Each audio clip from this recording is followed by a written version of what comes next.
Hello friends, welcome to my YouTube channel KL study. तो friends, इस session में हम लोग देखने वाले हैं मध्य प्रदेश महिला सुपरवाइजर की जो वैकेंसी आई हुई है, जिसके आवेदन आपके यहाँ पर आप देख पा रहे होंगे 9 तारीख से स्टार्ट होने हैं।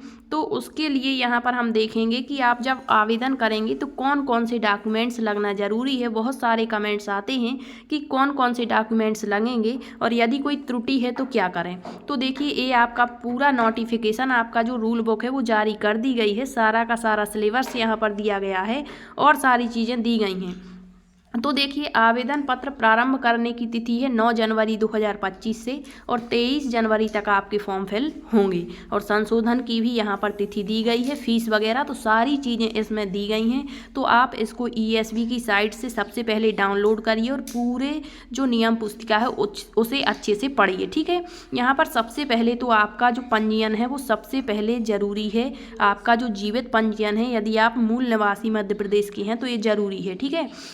इसके बाद आपकी जो प्रोफाइल बनती है वो भी अपडेट होगी, आपका मोबाइल नंबर। तो इसी में आपके सारे डॉक्यूमेंट्स की सूची दी गई है कि कौन कौन से डॉक्यूमेंट्स लगेंगे और जो फ़ोटो वगैरह है वो किस तरीके की लगेगी, इसके भी निर्देश यहाँ पर स्पष्ट दिए गए हैं।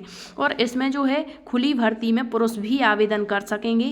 तो ये पहली बार यहाँ पर हो रहा है, तो ये भी आप देख सकते हैं। तो आइए हम देखेंगे कि कौन कौन से आपके डॉक्यूमेंट्स लगने हैं और कैसे डिजिटल लगेंगे या किस प्रकार से, ये सारी चीज़ें, ठीक है। तो यहाँ पर आप ये नोटिफिकेशन ज़रूर से डाउनलोड कर लें और इसको आप एक बार अच्छे से पढ़ लें, इससे आपकी सारी चीज़ें क्लियर हो जाएंगी। तो देखिए, यहाँ पर देखो, तो ये दिया गया है आपके ऑनलाइन आवेदन पत्र के साथ संलग्न किए जाने वाले दस्तावेजों का विवरण। तो सबसे पहले यहाँ पर स्पष्ट कहा है कि ऑनलाइन आवेदन पत्र के साथ आवेदक को निम्नलिखित आवश्यक दस्तावेज अनिवार्य रूप से स्कैन कराकर संलग्न करने होंगे। इनके अभाव में आवेदन पत्र स्वीकार नहीं किए जाएंगे। तो सबसे पहले देखिए, ऑनलाइन आवेदन पत्र के साथ अभ्यर्थी का कलर फोटो, हस्ताक्षर एवं स्वयं की हस्तलिपि के अनुसार स्कैन कराकर संलग्न करना होगा। मतलब कलर वाला फ़ोटो, उस पर डेट और आपका डेट होना चाहिए और इसके अलावा आपके अलग से सिग्नेचर भी उसके नीचे करवाए जाएंगे, वो स्कैन होगा।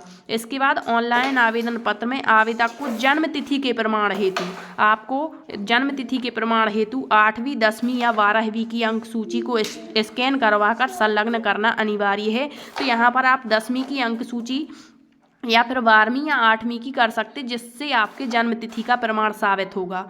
नेक्स्ट है अनुसूचित जाति, अनुसूचित जनजाति या अन्य पिछड़ा वर्ग अर्थात OBC के अभ्यर्थी के जाति प्रमाणीकरण के लिए सक्षम अधिकारी द्वारा जारी जाति प्रमाण पत्र को स्कैन करवाकर संलग्न करना अनिवार्य है और आपका ये डिजिटल ही लगता है, ठीक है। तो यदि SC ST और OBC के हैं तो ये आपका लगेगा, और यदि आप जनरल से आते तो उनका जाति प्रमाण पत्र नहीं बनता है, UR वाले, ठीक है।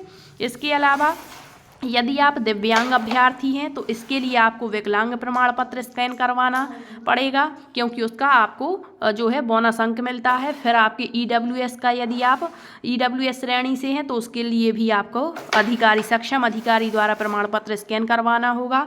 और यदि आप संविदा कर्मचारी हैं, यदि आपने यहाँ पर स्वप्रमाणित प्रमाण पत्र, मतलब यदि आपने वर्क किया है कार्यकर्ता वगैरह में, तो उसके लिए भी आपको प्रमाण पत्र देना पड़ेगा इत्यादि, ये चीज़ें आपकी लगेंगी। और जीवित रोजगार पंजीयन। अब इसके बाद ये हस्ताक्षर, मतलब जो है या जो फोटो है, उसके संबंध में सारे निर्देश दिए गए हैं, तो इनको आप ज़रूर पढ़ें। पेज नंबर 31-32 पर ये ज़रूर से आप पढ़ लें कि क्या क्या लगने वाला है, ठीक है। तो आई होप आपकी सारी चीज़ें यहाँ पर क्लियर हो गई होंगी, और जो भी आपका डाउट है आप कमेंट्स के माध्यम से पूछ सकते हैं। Thank you.